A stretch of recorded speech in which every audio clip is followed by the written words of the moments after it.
Welcome to White Hat versus Black Hat SEO Show. My name is Josh Bachynski. With me, as always, I have my co-host Chase Reiner. Say hi, Chase. Hello. What's new today, Chase? I'm just eating some potatoes right now. Potatoes. Potatoes are our new thing. They're all the rage in the world. And also joining us today, we're very blessed and lucky today to have a number of awesome guests. We have both Mike Pierce and Brad. What's your last name, Brad? Mabry. Brad Mabry from NFG SEO. Say hi, guys. What hey, up? howdy. It's nice to see y'all. Good to be here with Josh. Lucky today to have, it's our pleasure to have you here. Why don't you guys introduce yourself and give us 5 seconds about what you're about? I've been doing SEO since 2001, and really, I'm all about no hacks. I'm about green. I think that SEO is about green, and all internet marketing is about green. So for me, it's just about making money and feeding my family. That's kind of what it's about. At the end of the day, we all have to make money and feed the family. And Brad, what's your 5 second who you are and what you're about? Yeah, I've been doing SEO since like 2012, 2013, somewhere around there. Started traditional PBN route. I'm all about money too. Just playing the game, hustle every day, grind it. So that's it. Fantastic. Now, I guess right off the offset, we'll say that you guys are more of the blackish, hattish SEOs in quotations. I'm what I need to be at the time, but yeah, I guess you could say that. Okay, fantastic. So good. It's all about triple T, right? Like we've talked about it for years, Josh. It's trust, traffic, and feed, and that's all this stuff is. Yeah. Okay. So the way the show works is there's usually kind of a debate between white hat ideas and black hat ideas. And so today I might call on you guys a little bit later to maybe argue for the black hat side. All right. And not to forget, last but definitely not least, we also have with us a fantastic fellow by the name of Steve Fantasia. Steve Fantasia is a Facebook ad guru. He's going to maybe talk a little bit about how you can do quote unquote black hat Facebook ads a little later on the show. Say hi there, Steve. Hello, everybody. Give us your 5 second who you are and what you're about. Okay. Steve Fantasia. I run Bright Source Media. We're a Facebook ad company. One of the things that we do a little different is we don't prescribe to that whole build your social network and go for likes and smiley faces. We go right to the commercial. We go to clicks.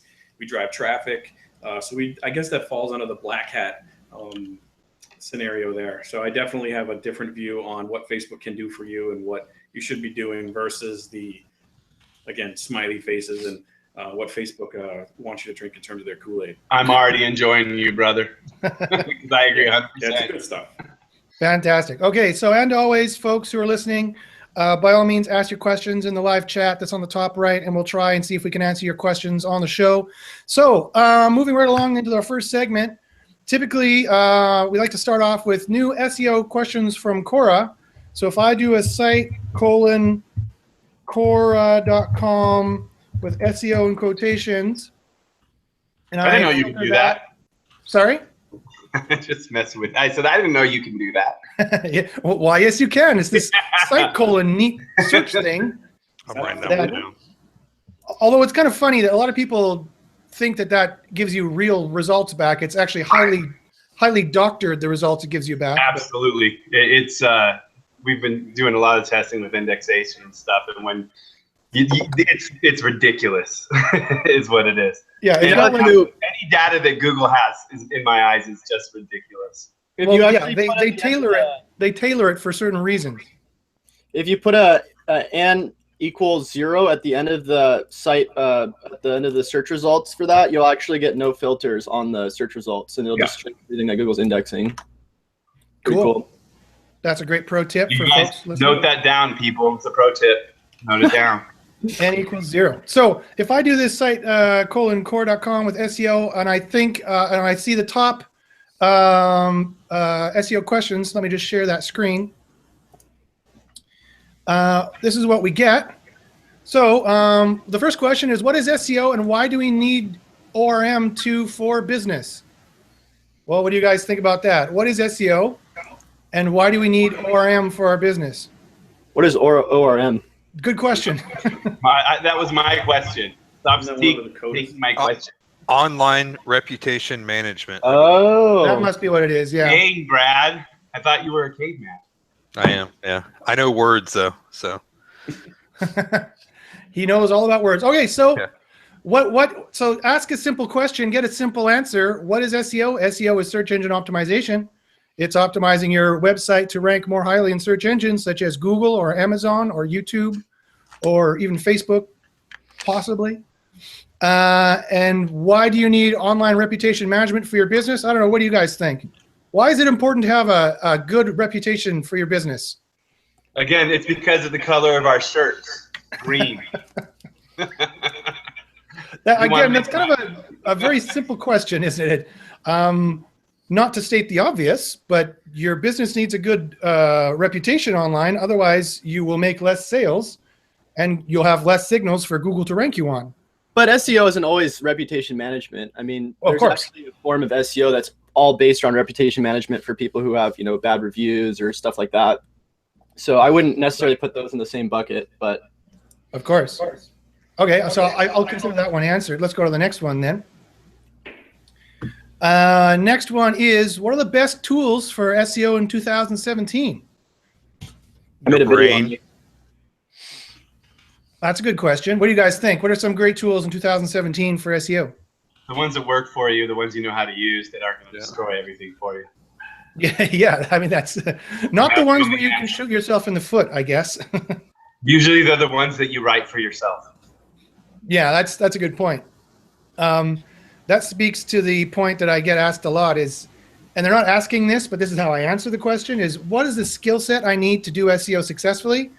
And I'm like, okay, do you know how to do web design? Do you know how to do programming? Do you understand web service? Do you understand HTTP protocol? Do you understand the sales process? Do you understand the sales cycle? Do you understand the psychology of baiting clicks? Do you understand? Have you mastered any of these areas? People that attend the events that we go speak at get tired of hearing me if they've been there. They get tired of hearing me tell them to take an HTML course, but I always tell them to take an HTML course. The difference, it's the difference between coming in and someone teaching you how to put together a PBN and being able to actually code a web page makes a huge difference in the skill set and makes life a hell of a lot easier. Definitely. Yeah, I actually made a video on this for like the top 29 tools for 2017. And the first one I mentioned is not any tool but your brain, because Bingo. the more you rely on these tools, the more you start to realize that these aren't actually going to be taking you to the next level. The only thing that's going to be taking you to the next level is you. And in order to do that, you have to have one, at least a little bit of a passion for what you're doing, willing to take risks, because there's a lot of things out there that you're going to have to take chances on. And all of these tools should really only give you a small % boost on what you're actually doing and kind of just help you a little bit. But people who rely only on tools, it's the wrong way to go. And we should probably are there. Sorry, Mike. We should probably add that you shouldn't only just be focusing on SEO for a channel for organic traffic, for online traffic. You should also be considering Facebook ads as a channel for online traffic. Absolutely. The brain quote is exactly the methodology we teach, and the tool does not matter. None of them matter if you don't know how to use it. I can give somebody a tool, and I can give another person the same tool, and one person can be successful, the other one will ultimately fail. Same goes with a link building tactic. It comes down to the knowledge that the person has and the way they see things and the patterns that they see. Yeah, you really have to adapt it to what your scenario is and not just read it on YouTube or watch it on YouTube and then just do the exact same thing. Absolutely. No, it's funny to see, I've been in the industry for so long, you'll see someone teach a tactic and they'll teach a tactic and then half of the community will say it works and half of the community says it doesn't work. And when you break it down, it comes down to it's because there's a part of the community that actually totally missed this part of search engine optimization or the way a page should be optimized or whatnot. So it really does come down to knowledge, 100% knowledge. And really looking at the platform that you're using, I mean, on the Facebook side, I've seen people with 15,000 likes, 150,000 engagements in a month. You go into their fan page, you look at their insights, and they've had 4 people click off of their fan page to their website. So it's doing everything right. But again, it's really looking at what you're doing and is it actually working? Yeah. Not just that's what they say to do. I need to do what they say. Yeah, it's your point there. It's what Facebook wants, but it might not necessarily be what you want. And the last question from Cora we're going to answer here today is a great one. Yeah. What do chiropractors think of SEO agencies? I will say that depends on the size of the community they're in. If you talk to the chiropractor in my community, he's going to want to choke you out because everyone already knows who he is because there's no population. So there's my answer. He's going to put you in the rear naked choke and just yeah, exactly. You'll be tapping and nothing will happen. They don't have to need a chiropractor, Right, yeah. Then you'll need his services after that. Okay, fantastic. Thank you very much, guys. Let me add something in there, Josh. I think the market's very similar with a lot of different niches, and I think it also has to do with how educated people are about like what SEO actually is, because there's a lot of people out there still who don't even think SEO actually does anything. They think it's just some buzzword. And like I'm working with a chiropractor right now who totally gets it. He understands, how SEO works. He just doesn't necessarily have the time to actually implement it. He actually knows code.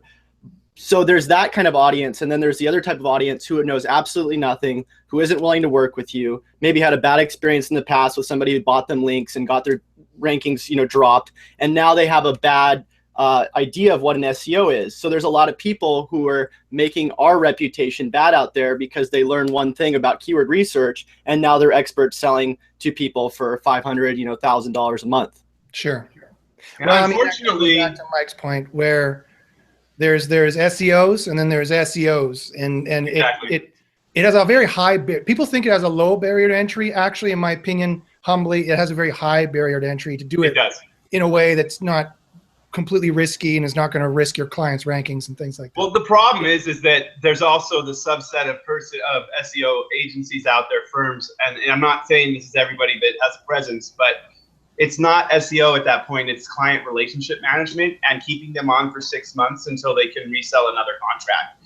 And when you start to work with local people, I've noticed it a lot more in local than when you start to work with, Fortune 500s. It's totally different. But with local, if you run into somebody who's had their hands, who's had one of those agencies on them, really realistically, I would just turn and run for the hills because they've already been trained to be a horrible client, and I would fire them before I ever hired them.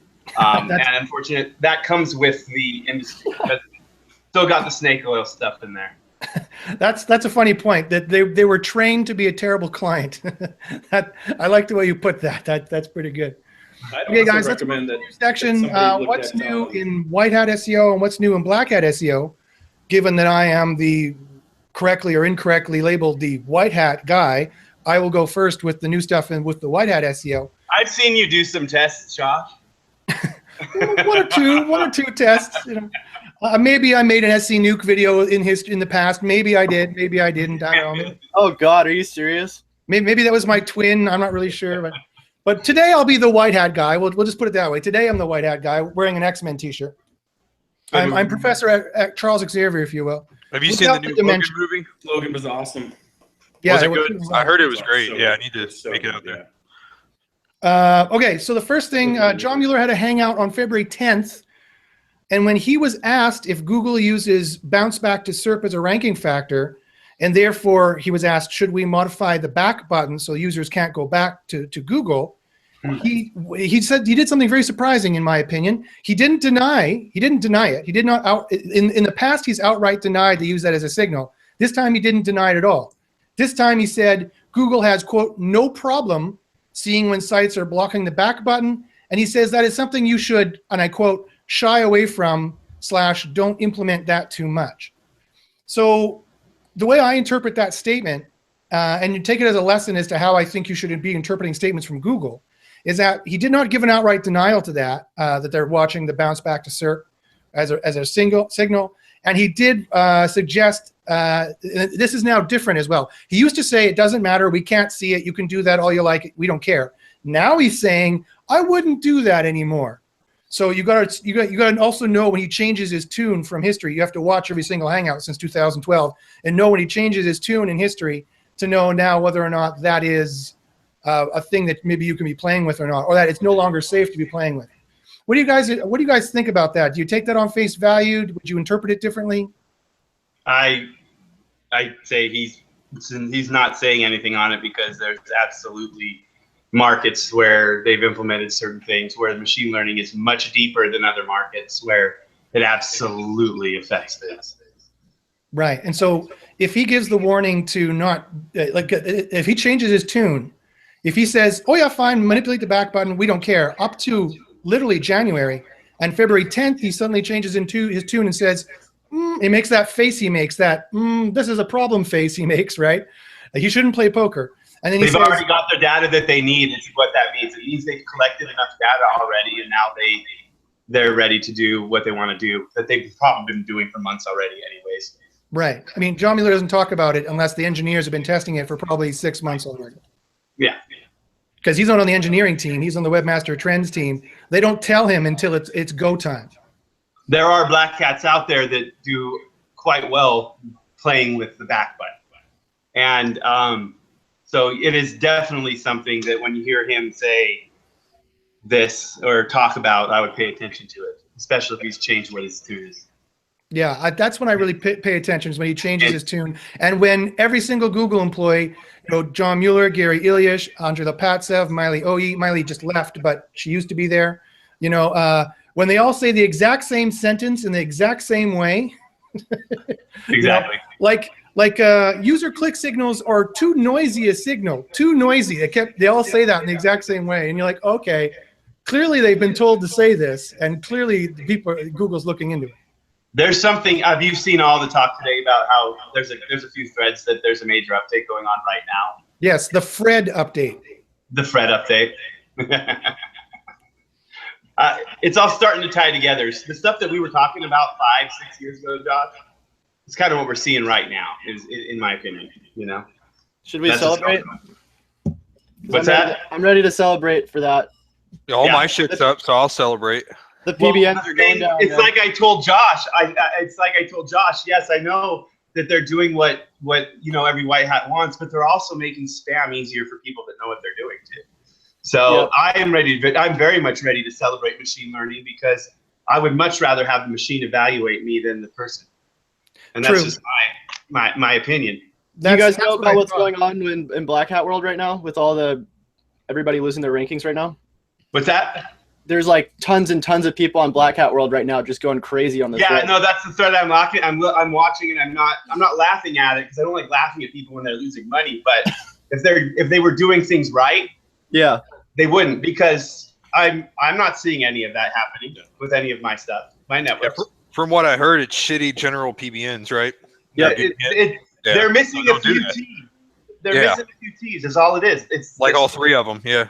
Not only that, but there was a study just done by this guy named Stephen Kang, and what he did is he's really good at buying expired domains, and what he did is he bought a bunch of expired domains, and he tested whether or not pointing those links to other domains is going to actually devalue those other search results. And what he found was that the expired domains themselves were fine. They can rank. You can rank still expired domains for whatever niche they were currently ranking in before. I don't know how long that's going to last, but that's not the point. The point is that he pointed these to other domains that had about 10 pages that were indexed. Now, when the expired domain linked to these other websites, it dropped those off of the index. There's only about 4 pages indexed after that, and they all went to like the 3rd page. So all these people who are buying expired domains and PBNs right now, they're getting hit incredibly hard. And it's because they don't know how to do it right. I will go back and I'll reiterate what Clint was saying when he was on with you guys. Expired domains are doing wonderfully for us. I rank the shit out of stuff with expired domains. I mean, they're fine as long as you don't link to other websites that you want to rank as well. Yeah, I still rank with those, but you just our methodology is very different than most of the industries, and we use them as links as well. And now, I don't want you guys to completely spill the beans, but you mentioned the 3 T's. Can you at least tell us what the 3 T's are that you mentioned? I think we can we? Yeah, I don't care. Or maybe give us one. Just it's trust, and theme. Trust, traffic, theme. Trust, traffic, and theme. Okay. You heard it here first, folks. Trust, traffic, and theme. You can put your thinking caps on and figure out what the heck that means. Would theme refer to relevance? Yeah. Okay. Yeah, okay. So trust, traffic, and relevance. That should right there. TTR. That should be enough for everyone to figure out. Okay, do linking like it's 2007. Just add trust, traffic, and relevance, and magic happens. Am I on the right track? I'd say so, yeah. Can you give me a wink and a nod? It's like yes. the I don't know how to little wink or subtle nod. tip of your cap there. Just Yeah. boom. Okay, he tipped his cap. He tipped his cap, folks. Boom. We have I knowledge think here. people really need to be paying attention to what rank brain is and what machine learning is. And I mean, that's where people need to be focusing. It doesn't matter if you're doing black hat. It doesn't matter if you're doing white hat. Yes. You need to be focusing on how the machine is going to be learning and how it is going to be disambiguating your pages, how it's going to be delivering you, like how it's going to be scoring you, how your quality score is going to add up. Because I agree with you, Josh. I believe that that's exactly what this is. We're seeing a quality score that makes us eligible for certain things, and then if then other factors are met, then we stay or we do not stay, or this happens, or the cat walks off the roof. But it's if people want to future-proof themselves, they need to be paying attention to things like rank brain and what this machine learning stuff does. Now, as I recall, actually, just to toot our horn a little bit there, that was our collective hypothesis that we had, I think, literally 6 years ago on the phone. Honestly, we did. We talked about it on the phone. We talked about it on the phone call about 6 years ago, man. I remember I was at a client location that one day, and I actually had to sneak out of the office and sneak into the stairwell to talk with you. I'm like, well, I was in a stairwell as well. Because the whole industry was freaking out, like what could possibly be going on right now? Because Panda and Penguin were just brand new. Penguin wasn't even out yet; it was still 2011. Man, I don't know. And I remember having conversations with you about page-based Penguin a long time ago, man. True. We've been doing this for some time, but it's not the We're So Awesome show. No, it's not. So I'll move on to this is how easy SEO is that once you get past all the nonsense. And that's why I think this whole white hat, black hat thing is a bad thing, is because everything off of their terms of service is black hat. Okay? Or I would say is against their terms of service. Black hat is illegal. Everything else is game. That is legal, that is against their terms of service, because that is where the speed comes in my opinion, is breaking the terms of service. I would agree. Okay, so let's move on. So I guess let's just call that the what's new in white hat and what's new in black hat SEO section. So I guess we've covered that. So let's move right on to the heat of the matter, because we started to already. What is better, black hat or white hat SEO? So I'll start out, and I guess I'll take the position of the white hatter for this particular debate, this friendly debate. And you just made a point there, Mike, that true, anything against Google's terms of service is technically black hat. But there's a lot of stuff that Google would consider black hat that they don't write down. Like they don't write down anymore the social ranking factors, and they don't write down what the search-based ranking factors are, so that we can't manipulate them, right? So can we say that artificially manipulating your brand searches and click-throughs is white hat because it's not technically against their terms of service, or would you call that black hat? If it's not against their terms of service and you can explain it away, I would call it white hat if you can explain it to a manual reviewer. That's where I make my definition. Oh, okay, well that's different. That's different. You definitely can't meet someone at a conference at Google. Like you can't meet a Googler at a conference and say, "Hey, I've been sending fake traffic to Google for years and boosting up my brand searches and click-through rate on that. What do you think about that, Matt Cutts? Or what do you think about that, Gary Ilyich?" I don't think they're going to agree that that's white hat. No, that's definitely black hat. That you're sending the fake traffic. I agree. However, this is where it comes back to when Steve was talking about having a Facebook page that has all the stuff that's all there, that's important, that feeds the algorithm, but the marketing isn't there and the clicks aren't there. So what happens is if you keep the marketing inside of all of your SEO, whether it is black hat or white hat, and you keep the marketing in it, that's when it starts to appear white hat and it starts to be able to be explained away. I've had many manual actions and been able to explain away many things on page, off page. I think it comes down to what you can explain away. Yeah, that's you know, we've been striving for a definition on this show for some time about what you can really call white hat and black hat. I think that's probably the best one, is that if you can explain it to a manual reviewer and you think they would accept it, then you can consider that white hat. If you don't think they're going to accept it, then it's probably going to be black hat at that point. That's So the let's rule get I've Steve- used for the last, 12, 13, 14 years, is that if I can, it's like doing some sort of CSS manipulation on your site to hide text behind an image or something like that, right?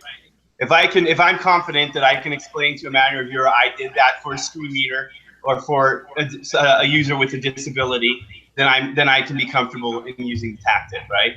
But what about? Go ahead. What about the situation where you can't necessarily explain it because it might be something that's so technical that it doesn't even really make sense in the first place? Like, for instance, changing the OG data on your homepage every single day so that you get a different share each time on Facebook. Like, would that's something that's a little bit more technical? Or maybe using schema aggregate rating on some of your product pages where you had, no reviews on those pages. I guess that's actually something they just brought up. That is actually something that will get you manual penalty. But Right. There are certain scenarios where it's like, because it's so technical and there isn't much documentation around it, there are some gray hat Oh, areas. absolutely. What I do for myself is it's risk tolerance. Okay, so what I tell people that I talk to is your risk tolerance. What are you willing to take the risk on? Are you willing to go and say, oh yeah, I was doing that. I hate my web developer. We're about to fire her and hire a new one, right? I really think it's all risk tolerance. It's all creative narrative, in my opinion, when it comes down to that. Okay, let's get Steve in on this conversation. Steve, so for example, if we were to take a Facebook ad and solely for the purpose of boosting our SEO ranking, because recently correlation studies have come out showing that spending $1,000 in Facebook, it also shows to have increased rankings. And when you turn the Facebook off, the rankings go away. I think I can explain this from positive social clicks. As long as that traffic likes what they find, I imagine if that traffic didn't like what they find, that you're not going to see any SEO boost, or you would for a while, and then the quality score would tank. Steve, what can you tell us about Facebook ads? And jump into the conversation. Just start saying words. I would say a couple of things with the Facebook ads. One, watch where you're sending them. I mean, if you're sending them, if they're on their mobile and you're sending them to your desktop and it's not mobile, that kind of thing, you're going to get a high bounce rate. So a lot of people get really spooked about the bounce rate. That's something to be careful about. And, really look at your targeting. I mean, $1,000 on Facebook and you can dominate. Well, people that I'll talk with people and they'll be marketing to 1.4 million people. And, you got to look at it as how many people you can reach per day, frequency, relevancy. If you start just looking at it like, I need to, post, you're not going to get anything. I've seen things like you could go on PPC, get, 2016 Camry for $7. You put the same ad on Facebook and get it for 20 cents. So you can start building that volume of traffic to your website very easily. But if you play by the rules, you're not going to. Yes, and there we have triple T again. I just wanted to point this out. That is triple T right there. Trust, traffic, and theme. And I believe that no rules should tell us that we should not be able to bring trust, traffic, and theme into our pages, because we're here to convert things, and that's our sole purpose. If we're focusing on ranking and individual keywords, we're doing it wrong. And it really is all about bringing that traffic into the right place and making that conversion, in my opinion. I want to add something. Really looking at and not getting too concerned about the whole marketing impressions thing. I mean, I've been in meetings where people talked about how great the impressions and click-through rate was while we were missing our sales budget. So, I mean, really look at the results. Exactly. Let the conversions speak for themselves, not necessarily how many impressions and views that I get. That is very frustrating. It has to be that way. I agree 100%, man. Just to play devil's advocate, though, what if you're in a niche where it's really, you hear this all the time, what if you're in a niche where it's really difficult to get conversions, where your prices are really high, buyers are really nervous, and the best conversion rate you could ever expect are going to be like 2%, 5%. Yeah, like Ferrari sales, right? You're not going to convert a lot of those people, but then look at the targeting. If you should narrow down your audience. I mean, say look at your ROI. Yeah, look at your ROI. Find out who your audience is. Really narrow it so that you do have a higher conversion rate on it. Maybe. Well, what about changing your conversion point too, Josh, so that you have a Google Pixel and you have a funnel where they're actually seeing a lead capture instead, and now you've made that conversion much easier to capture than selling you the Ferrari. Because come on, guys, we have to. Our job is to make sure that we show Google exactly what they want, right? Hold on, Whether I got a black hat or white hat. I got a bunch of. Can I comment? Yeah, absolutely. So to the first point with the Facebook traffic, I think SEO, as we could probably agree on, is more of like an omni-channel now, where you're working on different platforms because, of course, people are searching for different things in different places. And a good example of this is like if somebody looks up the word panda, which I think Josh pointed out in his one of his videos, you get a rap song. And the reason for that is because people are looking for panda, they're looking for the rap song, it's on YouTube. That means that channel right there is the preferred channel, which is why it's showing up, because they want to go to YouTube. It's easy for them to listen to it. Same thing with Facebook. If you start doing branding over there and then people see your result and you do a really successful branding campaign and then people go to Google and they search in something around that, the algorithm will start changing to match what the people are looking for. Oh, absolutely. So if that happens to be your brand. And then the third thing I was going to say is, oh God, it was so good. I lost it. It'll come back. Yeah, essentially, but Chase, I'm sorry you lost it. But yes, I mean, we're talking about all these other channels, these other platforms. People don't realize how much they do influence every single individual SERP that is out there, and every single SERP is different. And if you're doing black hat that focuses on techniques where you're using that tool and you're not using this tool here, you're going to miss that. You're going to miss something in your market every single time. And unfortunately, we don't have the data we want from Google. So you have to start incorporating some of these. It can't be black or white anymore is my point. I got it. Go for it. So for the actual, like, where can we get these conversions? What if the niche is not right? There's actually something that works really well right now. It's called shoulder niches, where you find other niches related to your main subject. And the really great way to actually observe this is to go find big companies who are already utilizing these techniques. So like, for instance, I work with insurance agencies who do SEO. They say, hey, we talk about insurance. It's the most boring industry. Why would anybody want to read about this? And I go, well, does Geico make it boring? Geico gets tons of interactions on social media all the time. And the reason for that is because they know their target audience and what they want, not in just insurance, but related niches that they can still pull traffic from. Yeah, I just want to jump to that point. You can really make a difference with targeting. So I mean, people will come in and they'll Google Facebook ad and they'll say, I need insurance, and so they'll type in insurance, and then you really can't do it that way. You have to kind of go left to go right. You have to work around by what they're, where they live, their income, all sorts of things. And you build this really large custom audience that then finds that niche and it looks at interest. That's the thing that Facebook has different. Google is you type it in, I need insurance, that's the person. Facebook is they know that the person needs insurance and they put the ad in front of them. And you do that by tailoring on the profile. And Facebook, of course, is probably the most impressive spy tool the human race has ever created, knowing every single thing about you could possibly know. Every single black hat campaign should start with data that comes from something like what Steve is talking about as well. So, I mean, this is. I mean, for Facebook, they're tied into Oracle data, so I can get Polk data. I can tell what kind of car you have, how long you've owned it, whether you leased it. I know your Visa card. I know how many lines of credit you have. I know your net worth. I know your income. I know if you travel. I know everything on Facebook. Facebook's scarier than the NSA. Yeah, so I want to just make a couple of comments. So that's really a good point that Chase and Mike were talking about there. If the niche is too hard to rank in, or if the conversions are not perfect on that end of the game, do the Captain Kirk maneuver, do the Kobayashi Maru, and change the rules of the game, right? If you can't save the people from the Klingons, change the rules of the game so you can save it. So if you can't rank for life insurance because you're competing with Geico, then try and rank for long tail. Or if you can't convert because Ferraris are damn expensive, well, then change the nature of conversion to being they sign up for an email newsletter and they stop searching on Google. So as far as Google is concerned, this is Mike's point, as far as Google is concerned, there was a conversion there, right? They stopped searching for Ferraris, right? Google doesn't know quite yet, if they made a purchase You're not going to purchase a Ferrari on a website anyway. You're going to come in and You test don't drive it, care. Yeah, right? exactly. So that the conversion there, the task completion is the stopping of the searching. And Google can definitely watch that. And what is quality, right? What Relevance. is quality? Is quality a pretty website? No, quality is not a pretty website. It could be a pretty website.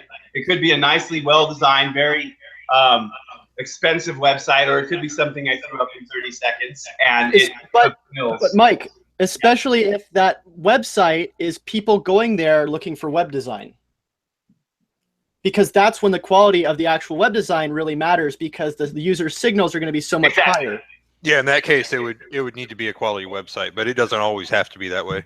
And, True, I've seen most sales markets, I will tell you that a website doesn't have to be pretty to be quality in Google's eyes. Definitely not. I've seen long sales pages, which were terrible, convert way better than a pretty sales page that had the elements in the same positions. Some people want to see a gross looking website for some niches, like maybe cough, herbal Viagra, cough. I don't know who remembers this. There was an affiliate hip hop song that came out on Wicked Fire maybe 10 years ago or something, and it said, I sit in my mom's garage. I work on a site that's arbitrage. That's why it looks like a third grader's art collage. That's why they click. The site looks like shit, right? So it's a concept that you can use in certain markets that you really just want to get the user fulfilled, and that's all you want to do. And Brad and I, the way we've been doing our marketing is black hat, if you want to call it black hat. I don't consider it black hat. It's definitely not white hat in the traditional. It's not white hat. That's what we'll Brad's call being it. honest. It's definitely my not white friend hat. Russell, my friend Russell calls it shades of gray. Hence my gray hat today, right? And leave that on. I saw your hair. Yeah, leave that on. I know It's rough. Yeah. It's all getting white now. But one thing you need to get a haircut and get a real job. The black hats that are listening out there that are having these de-indexations and having these problems, there's something that I think most of them start to forget about, and that is what an entity is. And whether or not you're white hat or black hat, you need to be concerned with what an entity is and what a salient entity to your entity is. And you need to think like this, whether you are using techniques that are within terms of service or out of terms of service. And there's very specific ways to quickly build your entity so that you avoid any sandboxing that might happen when you do certain techniques. And we ran some tests through some contests, and about a year ago, essentially every single time that the entity is built quickly, the protection is there much quicker, and you are able to go much more aggressive. And it's extremely important. And I will tell that's the tip for the black hats that are losing stuff left and right, is start thinking about entities. My thing with entities is try and outrank Coke, outrank Coca-Cola for the term Coke or Coca-Cola or whatever. You know, the entity is there. You're not going to fucking do it, right? So why not establish your entity, your brand name as the main keyword if you can, and then go from there. You know, it's like a layer of protection in that sense. Yeah, so. It's a huge layer of protection, actually. Yeah. Consider that white hat, black hat, gray hat, whatever the fuck you want to call it. But I mean, whatever works. Yeah, I agree. If every place is talking about you, if the forum is talking about you, if all the big sites are talking about you, whether they link to you or not, it doesn't matter. Right? You can't take advantage of quality score until you are an entity. It just comes down to that. You just can't, because there can't be any branded searches because you are not established and you're not there. Google cannot associate that with you. So if you are not an entity and you're not established that way, you just can't take advantage of everything that's out there in the algorithm today. So let's figure this out. So Steve, you tell me, could you run a Facebook ad asking people or somehow making people do a search on Google and clicking on a certain result to boost up brand searches? Are you saying, explain that a little bit. Are you saying, like, he's like, I'm a Facebook ad guy. What the hell are you talking about? He's saying, so could we make a Facebook ad that would ask people to go Google, do a search for Geico, and click on the Geico website so that Geico gets more brand searches? You could, all right, let's say so you want Geico insurance. You could do a Facebook ad. You can take them to, you can pick whatever URL you want. So you could put them to Google. You'd have to put instructions in the ad, I guess. You wouldn't want to get caught doing that, though. That would be one of those things that you wouldn't want to explain. You get penalized right away if you put an ad and you don't mask the URL and you put YouTube or Google or you put anything like that. You're gonna start getting your ads not gonna circulate as much. Facebook will penalize you on that. Well, no, I'm saying you would. You wouldn't want to explain that to somebody. You're gonna want to do a Bitly. Like if you're running, like say you're trying to promote your YouTube channel or whatever you guys are doing. Don't just click, use the URL my YouTube, because Facebook knows what it is, and they're not going to say they do it, but I've seen it, and so you're going to want to mask it. I'm sure there's a way we could figure that out, but I want to move on. I'm going to think about it a little bit more. Okay, Skylands in the chat asked a question, and it's going to start a bit of a debate where I might lose, which is perfectly fine with me. They say, Josh recommended us not to have a blog if you are a product or a service-based business, as it would confuse RankBrain. If a website has a good blog content, should you move it to a subdomain, and should you avoid Blogger? What do you guys think about that? I did say that. It sounds like they mean an external blog, because they said Blogger. Yeah, they're asking, do we recommend Blogger? If locally there is a way to use syndication, yes. I mean, you can use it locally, but that depends if you're going to be pumping content out on a regular basis. I would just use it just to use it personally. I mean, I have a case study where I was working with a vending company that was literally not even close to they didn't have a website. We set up the website. We started doing, basic on page. We set up the services, and they were ranking about the second page. We were building citations, doing all that good stuff. But it wasn't until that we started doing content marketing on the blog and start doing our link silos back to the homepage and the other main pages that we were passing the page authority, and we also had a bunch of stuff to share on social, that we started achieving rankings. Now we're #1 locally and #1 organically. But so, what happens in that case, and this is why I talk about it, and I agree with you 100%, I see it all the time, is that now you have these pages that are associated with the business, and Google sees all these pages. Those pages actually might be getting traffic. They might be getting this, they're themed. It's going to be a positive thing if you're not doing it in a way that is spammy and is just trash, right? Well, I do it spammy and trash, but I just keep it like a tier back. Yeah, a little bit further back. You know what I mean? I mean, that's what Black Hat is. I mean, we're all white hat on tier 1 anyways. I mean, we're all the same when we're on our first tier of links anyways, So we're all the same because that level's always the same. If you have something worth publishing, I would say go ahead and publish it on your blog, on the root domain. That's what I would do. If you're doing local SEO and you are doing a calendar of events where you're continuously you're publishing things that are going on in the local area, this is going to be a beneficial thing for you because you are creating content for Google to go find, and it is themed and it is relevant to the location. It might not be relevant to the actual service, but it is relevant to the site because it's relevant to the location of the site. Okay. Well, Google doesn't. Sorry, guys, but let me ask this. Let's get back to this guy's question. So, what my comment was this is where this question's coming from.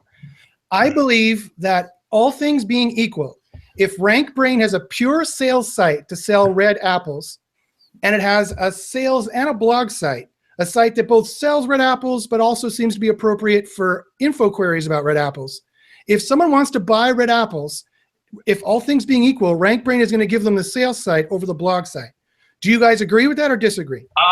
It depends on the quality score, and it depends on which query it really is. I mean, it's pretty specific. So they're searching buy red apples, like purchase red apples. They clearly are at the bottom of the sales funnel. Buy red apples.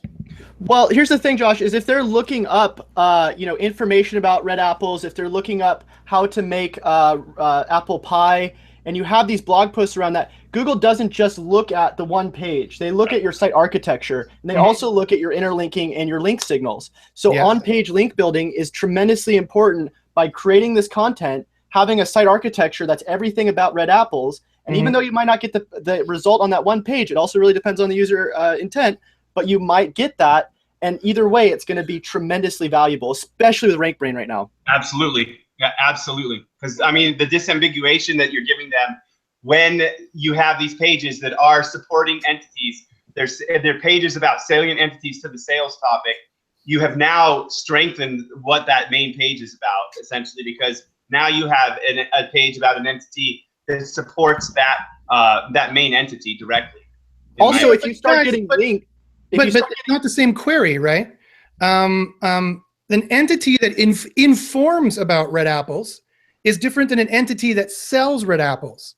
And if all you do is sell red apples and they clearly want to buy red apples, I think, and John Mueller seems to have indicated, and I believe in the research I've seen, although I've never really tested it, there's really no way to test it. I think RankBrain is going to want to prioritize this site slightly over this site. This one informs about red apples and maybe sells. This one sells red apples, all of the things being equal, quality score being equal, page rank being equal. I think they're going to give the LSI to this one as opposed to this one, don't you think? You're taking all rank score modification out of it at the delivery of the page. You're talking literally just if the page, we're literally only talking about comparing apples to apples, if you will, or entity to entity. Sorry. Then I would agree that if this page is buy red apples and this one is why are red apples delicious? Yes. Buy red apples is absolutely going to be delivered over the other one, in my opinion. Thank you. Thank you very much. I agree with you 100% I like but you can change that. You can change the result of that when you start to dick around with rank score modifiers and things like that. And other. I'm changing the on page first thing. You know, if I want to rank for buy red apples, it's going to be in the URL or somewhere on the page. So. Let's take like, for instance, Screaming Frog. They have a tool that ranks #1 on Google for SEO Spider. Right. They do a bunch of content around how to crawl a website, how to optimize your website, how to. But that expands though, Chase. That expands from what he's saying into other tactics. But what I'm saying is that if you create enough of those blogs and you silo to maybe one main blog post, which is going to have a higher converting value than the homepage, that page might rank for that post, even though it's informational based, right? Sure. Yeah, I agree. And that's in the middle of the sales funnel. There's definitely a bunch of queries that are no-do queries. That's what Google calls it, right? No, KNNO/do queries, where like best red apples. They want to know about the best red apples, but they might actually want to buy a red apple at that time, right? So that's the middle of the sales funnel. And to go against my own point, there's plenty of times when you want to insert yourself in the conversation way ahead of the purchase. Exactly. Like you want to inform people. Like if you're searching for HGH, like human growth hormone, and you want to get herbal HGH, for example, if there's a product called GenF20, which there is, by the way, you might want to have a 10,000 blog pieces out there talking about GenF20, how it's great for human growth hormone, doing it naturally, right? They have to learn about your product somewhere. And so there's definitely strategies at the top of the sales funnel. Not even might. You want to, because every page is going to be assigned its own quality score, is going to be evaluated by RankBrain on its own. And we do know new queries pop up. I mean, yes. So back to the original point is, if we have no rank score modification going on, we're not blogging, we're not doing any of that, then yes, that URL, that page that's directly about the purchase query or the commercial query is going, in my opinion, going to outrank the informational query. But that's not ever going to happen to me in the wild, because people are going to be doing what Chase is talking about. They are going to be writing supporting content. They are going to be going after supporting entities. And that is going to modify that SERP because of what's gone on there. But Mike, that might change by tomorrow. Like, say for instance, something happens in the news where all red apples in the entire world are now poisonous. That article, which is informational based, and I know that's ridiculous, turns people into zombies. That's now the new user intent. So all of these things that we're saying, okay, whether it's ranking or an informationally based, either way, all I'm saying is that in almost every single case, having some sort of content marketing is going to benefit your site. Yeah, you won't find my sites under hundreds of pages. I'll tell you that. I won't have a one-page site ever. Well, there's two different things here. There's having blog posts on other websites talking about you and pointing to you, and then there's having a blog on your own site, which you have to maintain the quality, or Panda is going to nab the entire site. Yeah, I agree with that. I mean, yeah. I just spin articles and throw them up. So yeah, so do I. I don't care. I mean, I'll go take Josh's article, spin it, and then throw it on my site. So sorry, Brad, I didn't catch the first part of that. You would have articles on your site or on a different site? Oh no, I'd have it on my site. I'll just spin them. I'll take yours and spin them. So thanks for the free content. Aren't you worried about Panda? I don't give a shit about Panda. I don't know how you black hats. You know what NFG stands for, right? No. Oh, you don't? No. No fucks given. That's NFG SEO. So. Fantastic. No, it comes down to this. It comes down to this. Panda's not taking all your traffic away. I've got many sites that are actually authority sites that I've been working on since 2004, 2003 that are Panda penalized, but they still have hundreds of thousands of unique visitors a month. So why would I care about Panda if I'm still pulling traffic in and I'm still converting? Because I have other factors that are negating certain factors in that part of the algorithm. So it's complicated, of course, because there's a hell of a lot of crap they coded into all this, but there's ways to counteract everything, in my opinion. Yeah, I've noticed that myself. It's not like Panda is actually a penalty. It's more like a radical adjustment of what they think you're relevant for. It's rank score modification. See, I look at it the same way as link distance, right? Distance in the link graph is a rank score modification. So page rank's not dead. Page rank's still there, and they're going to pull that. They're going to pull that first initial result out. It's going to be based on page rank, but then they're going to start applying all these rank score modifiers like the distance from seed, Panda filters, things like this. All these other things that they put in patents out that are in their algorithm are going to make a difference in this. And some are going to go up, some are going to take you down, but it's going to come and start to even out in the wash, in my opinion. That's how I look at it. So I think the example you used there, Mike, is very interesting. But I would say that, I mean, if you're running a bunch of blogs just for the purposes of maybe having backlink websites or semantic latent index modeling for RankBrain, you're literally trying to change RankBrain and tell them about a certain red apples by having 20 different blogs talk about it. Whether you ever link to that target or not, doesn't matter. Whether those backlink sites, whether those tier 2 sites, if I can call them that, get hit by Panda, it doesn't matter. But if you have someone who's selling steel sprockets, and that's all they do, and they have a blog on steel sprockets, the most boring topic in the world, because that's what someone told them to do in 2007. I don't know, as a white hat SEO consultant, I would tell them, listen, that blog has to be top quality, or you should no index the entire thing, because it's probably a boat anchor on your site. Would you guys agree or disagree? I would agree with you. I mean, I wouldn't go out and tell a client and still tell someone doing client SEO to do the tactics that I'm doing for my lead generation or whatnot. And I wouldn't do that for my clients either. So I would be using separate tactics for my clients than I would be for my lead generation websites, right? It's funny you say that, because every single black hat we've had on has said that, right? That's just the way it is. Because why would... Go ahead. I was just going to say, it also really depends on the niche, because, like, say, for instance, they have all these blog posts, and they're like, people are really interested in this target niche, and they're talking about all these cool devices made with steel sprockets or whatever it is. And then you get to see all these cool cars, and people love the blog.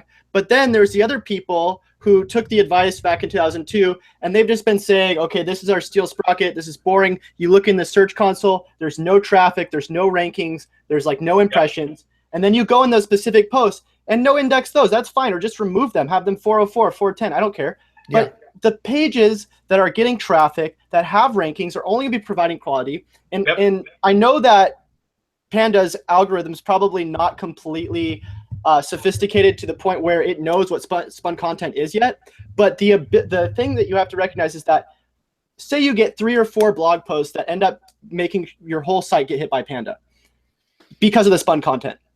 Right. The problem that then is the time that goes into going back and figuring out what posts are actually getting hit, that's holding down your whole site, and spending all this time when it would be so much easier just to go with quality content that converts. And yeah, no, tier 1, absolutely. Even on a black hat campaign, I agree with you on the black hat campaign that tier 1 should be handled in the way you're talking. I agree, 100%. Brad, you've been quiet. Do you agree that tier 1 has to be higher quality or good at converting? For a client or for just ranking in general? That's a good question. So let's say for either, for both. For a client, if you're going to be showing it to them, it's going to be quality. If you're not going to be showing it to them, I'll just use spun. And to clarify, by tier 1, are you talking about tier 1 links, or are you talking about the money site there, Josh? I was mostly talking about the money site. You're right. Okay. Yeah, I mean, The ranking target.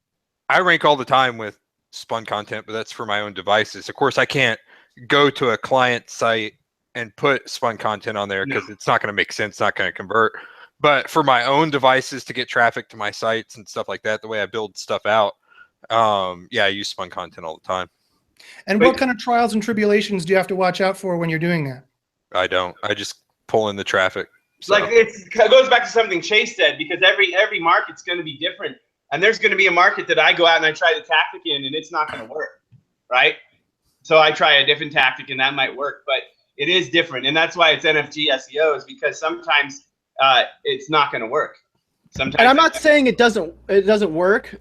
All I'm saying is that if you're looking for long-term value, which in most cases Black Hat generally isn't that, unless you're willing to go in and change your content and stay updated with, you know, all the things that you're going to need to do to get away with what you're doing, that's fine. I just personally prefer not having to explain all these different things that I'm doing and then it's like telling a lie. You have to go back and you have to figure out whether or not you told this lie or that.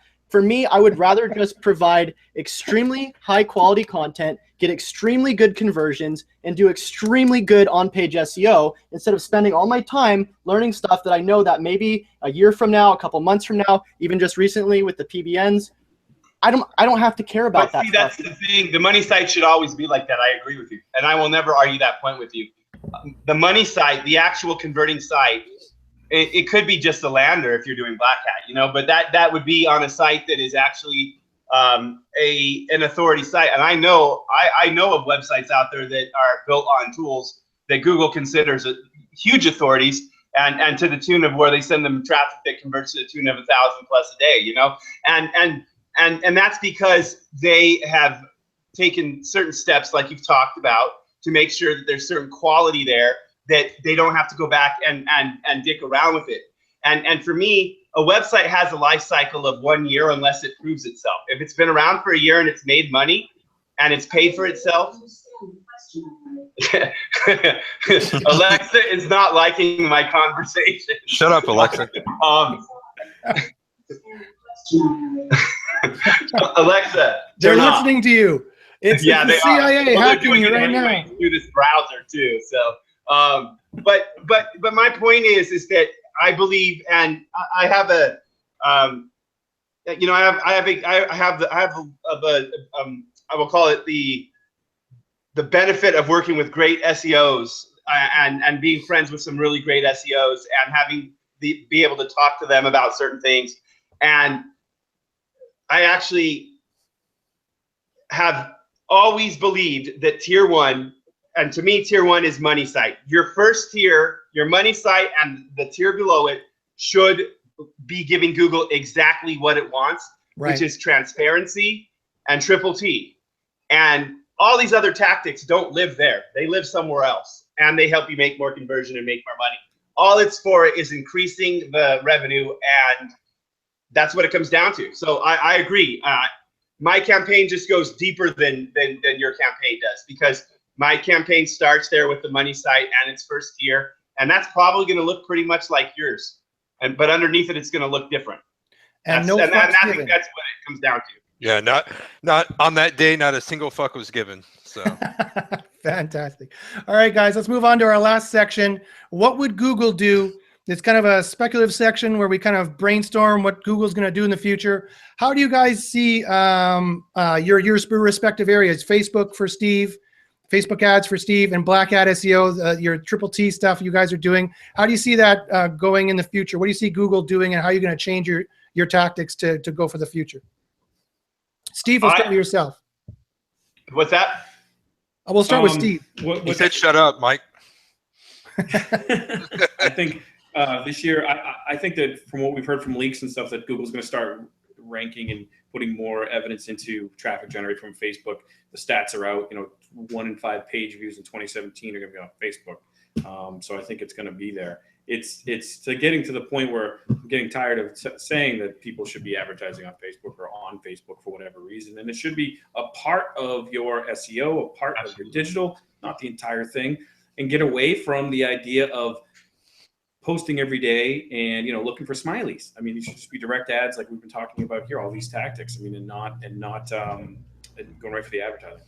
Cool. Thanks, Steve. Hey, and Josh. Mike and Brad, what do you guys think? What do you think Google's doing? I'm monitoring 4 markets right now where they've already flipped the switch, and they've devalued links extremely, and it's going in What the market direction. is that, Mike? And they are already making these changes to the point where this traffic theme and relevancy outweighs that link profile. And you'll see new sites outranking sites with historical link profiles that look really good on paper, but when you start to look at stats, they don't look good. And it's already happening, guys. And I believe that's where it's going to continue to go. So realistically for me, I'm not planning on changing my tactics, because I've been thinking it's going this way for 6 years, and I've been building my tactics around it for 6 years, and I think it's going to go that direction, and I'm looking forward to it. Well, fantastic. Thanks a lot, guys. So that's been about the hour. Chase said he has to run off to a hot date on Tinder, so we'll let him do that. Shit, Mike, did you want to give them the special gift we put together? Oh, a special gift. Well, Yeah, we did actually. Angel decided to bounce, so we made him record a video for people if they do want to on how we do our entity building. So yeah, you can do this back to the black hat, white hat stuff, argument. You can do this black hat, you can do this white hat, but if you're doing it white hat, I would cut out on the spun content. If you're doing it black hat, you just spin away and but get the shit it's done. But yeah, literally, it's how we build the entity, for whether it's our money site or it's a site that's going to be a PBN or whatnot. It is a very solid way to build an entity. it's the way I start every campaign for the most part, unless it's just complete spam and I really don't give a shit about it. But Okay. that's how I start pretty much every campaign, is building an entity. So when Mike said we were coming on here, I said let's get them something together. So Angel volunteered, so there you go. Hey, I just wanted to say one thing too, Josh. At 5:30, somebody reached out to me. 5:30 today, somebody reached out to me earlier, not at 5:30 today. They're giving me a couple tickets to give away to one of the biggest internet marketing conferences in Vegas. So I'm going to be doing that giveaway at 5:30 on my channel too. So if anybody wants to Pacific time. Yeah, so if anybody wants to hop over there, we're going to be giving away a couple free tickets. They're like $900 each. They're like ridiculous. So any of you guys are welcome. Also, if you guys haven't hit the like button, we got 61 people, 19 likes. Hit that like button. I got to go. So thank you guys for coming, and enjoyed talking to you guys. Take care. Thank you, Chase. And I'm giving out today 0 fucks given.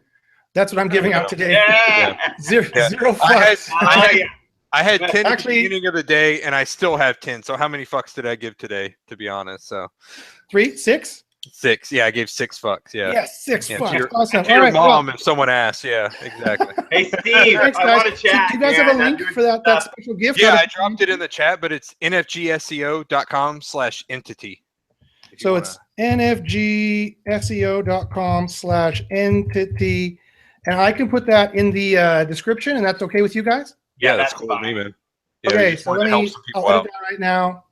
And the, This was the contest winning technique for a contest we ran because we wanted to test some entity stuff, and this is the technique that won the contest. So I got lazy, and Angel kicked my ass, so I learned about it.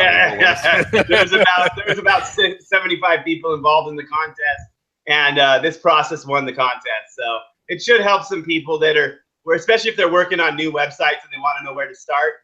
After they've done their on-page optimization, it's a great way to go.